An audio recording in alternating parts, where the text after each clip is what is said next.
Welcome friends to another r/MaliciousCompliance video. Whether you prefer to be malicious or you rather comply to things, why not help out and hit the like and subscribe buttons down below. That said, our first story of the day is by Levinho. Risk your life or quit. I've worked for dorms at my university for the second year now, and both have been during the pandemic. Last year, I wasn't able to make it home for winter break due to travel health concerns, and spent a very depressing and lonely few weeks living alone on campus. This year, I plan on going home, which requires a flight. I live 4,000 kilometers from campus, but in the same country. I would just like to say that I am great at my job. I've been rehired for another year, my student satisfaction survey is fantastic, and one of my students told another resident staff member that I'm the best person they met on campus. I do work that's not in my job description, and I'm friendly with most folks on the team. Essentially, I'm too good for them to fire me. The workplace overall is also pretty toxic, not due to the students or student staff, but the higher-ups.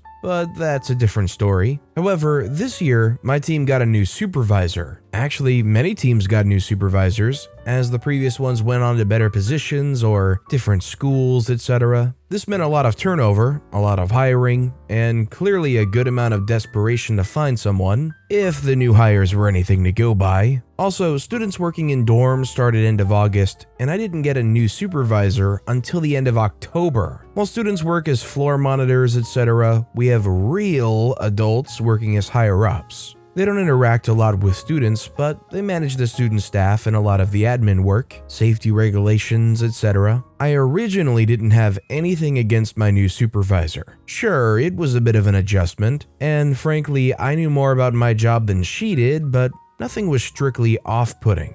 Then December rolls around. I did not have final exams after December 8th, and so I did have a full month free to return home. That being said, they wanted staff to stay behind to support students and allow the international students who would need time to quarantine, hadn't been home for a while, etc., priority in their request to leave. This made sense, and while I wasn't chuffed about it, I accepted and I thought that was it. Oh no, my friends. Then I get to my end of term review. I'm told that I need to work on my professionalism. I'm not communicating with my students, and amongst other things, that I should think about how my absence would affect my coworkers before requesting leave. And my roommate, also a staff member, was more than happy to do my part as well, and in fact was probably angrier than I was that I didn't get to go home. All in all, there was a good amount of unwarranted comments of how I wasn't meeting expectations, such as in conveying workshop ideas to other staff members, which we had all done in a Google Doc.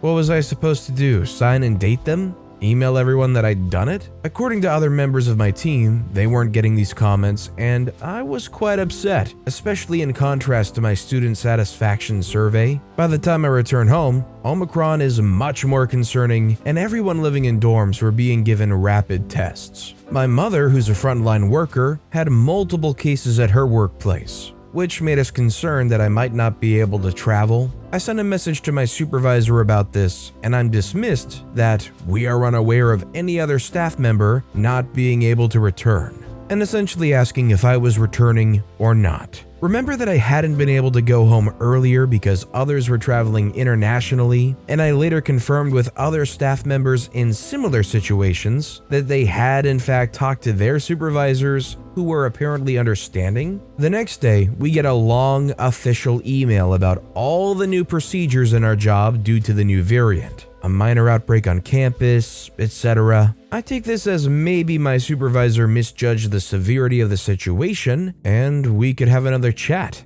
Boy, was I wrong. She decided to forward this email to me. Yes, the email that all staff members had received, she forwarded, and then informed me in the email that, and these are exact quotes, "I'm still not sure I understand completely what the concern is regarding my mother having 10 cases at work, and that the expectation is that staff return to residence by date and time to fulfill their roles. If you decide that you're not planning on returning back to campus, we can discuss the exit procedure out of job position. Now, I'm livid. This is my last semester before I graduate, and I'm not going to keep dealing with this BS. She can't understand why I might be, I don't know, concerned for my health and safety, and the health of my students, my roommate, folks on the plane, and any other person living in the dorms due to potential contact. Keep in mind, flights are actively being canceled across the country at this time, and booster shots are slowly being rolled out,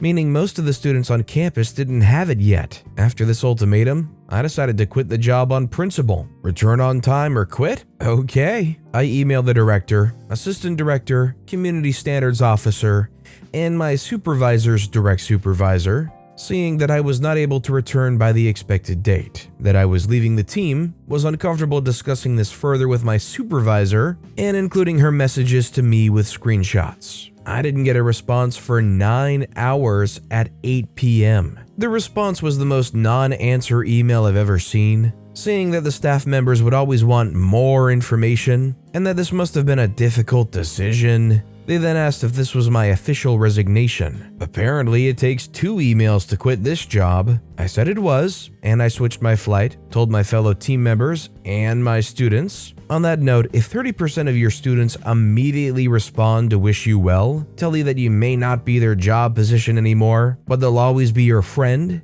it might be a sign that your workplace should keep you. I didn't drop my students cold turkey. I said they could keep asking me questions or chatting through concerns, and they have. Clearly, they didn't think I was serious about quitting, thinking that I was just complaining and threatening, as in the next full team meeting, I was assigned a leadership role for an event. They also probably realized they were in deep crap, since only my team, which is 10 people, the full team's around 100, was informed that I quit. I had an exit interview with the assistant director where I was told that while online communication doesn't convey tone, it was never an ultimatum, and that for future reference, aka in other jobs, supervisors would always want more information, and that this was always open for further discussion. Ma'am, I sent you the email. I told you that other staff members were treated differently, which the assistant director told me they weren't, but some staff members weren't back on campus. My other concerns about my supervisor were also dismissed, including when I told her that other staff members, not the ones on my team, had brought concerns about my supervisor to me, including that she displays a grand lack of empathy. I don't interact with the other supervisors on the team at all. I don't know anything about them. What the heck did she do? I'm free of this job, almost free of school, and I still have my other, much better job. Also, this workplace is so terrible and toxic that about half my coworkers found me to tell me something along the lines of, "Good for you. Wish that was me. I'd quit too if I didn't need this job," etc. I eventually flew back to school, as they might be stupidly making classes in person again, and it was practically empty, which was so much better than flying back for their expected date over a weekend. Cheers! Thanks for the ultimatum that somehow made me safer. I think that's just kind of what happens when you quickly hire in somebody to really a management position, somebody who oversees people below them on a shorthanded or temporary basis. If you were working at a place and you really liked your manager, and then all of a sudden they hire a new manager, and this person you very quickly get a sense of, it's hard to be around this person, would you try and make it work out, or would you immediately start looking for new opportunities elsewhere? Let me know what you would do in the comments down below.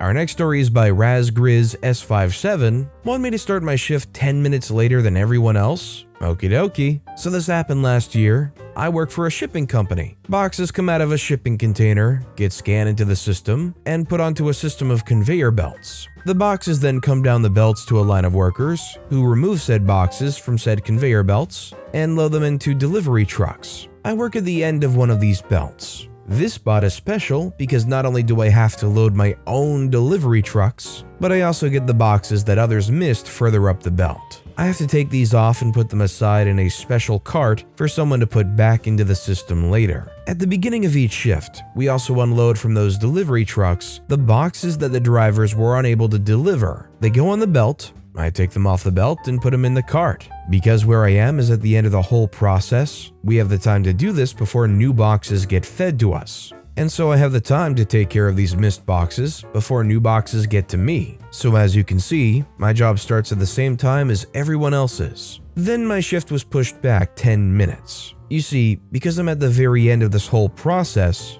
upper management decided they can save some money by having me start a little bit later. After all, it takes maybe 10 minutes for the new boxes to exit the shipping containers before they would ever get to me. Because their logic is sound, and because the system logs what my start time is, and because I don't start getting paid for my time until then, I decided to wait 10 minutes later than everyone else before doing my work. I warned my belt supervisor I'm doing this, not that he can do anything about it, or had any decision in changing my start time. So when the shift begins, several dozen packages begin piling up at the end of the belt. These are often ridiculously heavy packages and crumbling boxes, which the drivers left behind because they didn't want to deal with them. My supervisor has to get someone else who is on the clock to deal with these packages, which annoys them. The guy who moves the special cart to deposit these boxes back into the system is annoyed because he's accustomed to it being ready about 10 minutes after the shift begins. I'm annoyed because I have to deal with this pileup of boxes before I can begin dealing with the new ones coming down the belt. My supervisor's annoyed because this distraction at the end of the belt prevents them from doing other parts of the job until it's dealt with. The managers are annoyed because I'm sitting on my butt for 10 minutes before I'm able to fix this issue.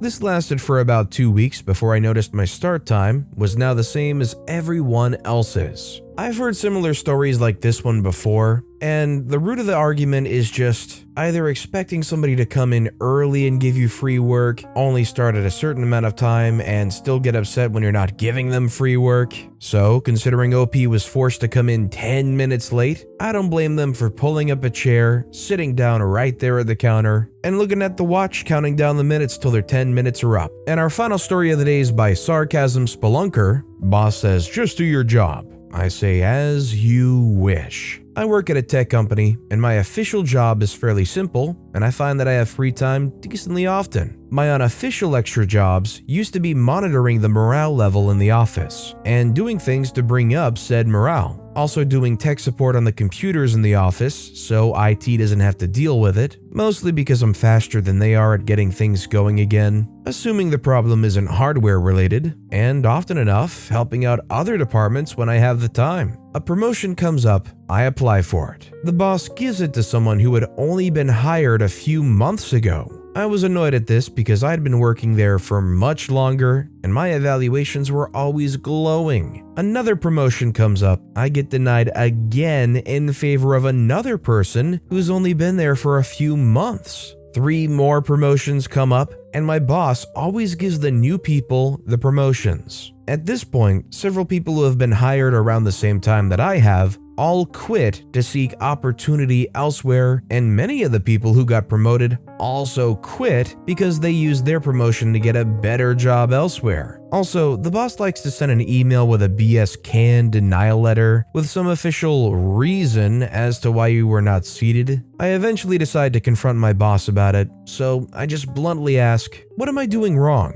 Why are people who have been recently hired getting promotions over me? The boss couldn't answer. He stumbles and stutters for about 2 minutes, like the sniveling pencil neck he is. Eventually just blurts out, "Look, you don't have much experience in dealing with people below you, and I really need you to just do your job." Alright, as you wish. Now, anytime someone asks me if I can get their computer, monitor, printer, etc. working properly again, I tell them to ask tech support. My bi-weekly delivery of homemade confections has come to an end, and I no longer lift a finger to help other departments even when I do have the extra time. Tech support can take a surprisingly long time to get around to our department. Something I could have done in 10 minutes will take them an hour or more. It's also a 3-person department in a fairly large office building. My boss pulls me into his office a while back and asked me if I have a problem. I told him I don't have a problem. He then reminds me of all the things that I used to do that I suddenly don't do anymore, then makes the mistake of asking me why I suddenly stopped. I told him that none of those were part of my job description and that I only did those things as a courtesy. But since he told me to just do my job and strongly hinted that I'm to go no further in the company, I'm going to just do what is part of my official job description from now on. He went from having a poop-eating grin smirk on his face, ready to tear into me for my sudden change in demeanor, to realizing that he can't say a darn thing, because he knows that he can't order me to do anything outside of my official job description, and that he screwed himself and his entire department over by basically telling me to shut up and get back to work. All I can really say is I hope OP can find different employment elsewhere, some kind of company that treats them with their expertise for what it is. OP doesn't deserve that talking down to like that, the downplaying of their abilities, and the weird, awkward frustration between OP and their boss because the boss wants OP to overextend themselves outside of their job description for free for no reason, so it's pretty contentious. I hope OP can get out of there. But with that being said, that's all the time we have for today. So of all these stories I've read today, which is your favorite and why? Let me know in the comments down below. And if you haven't yet, if you could like and subscribe, that would mean a lot to me. Whatever you do, whether it's liking, subscribing, turning notifications on, all of it helps grow this channel and I appreciate the heck out of it. So until next time, I'll see you all tomorrow with some more stories.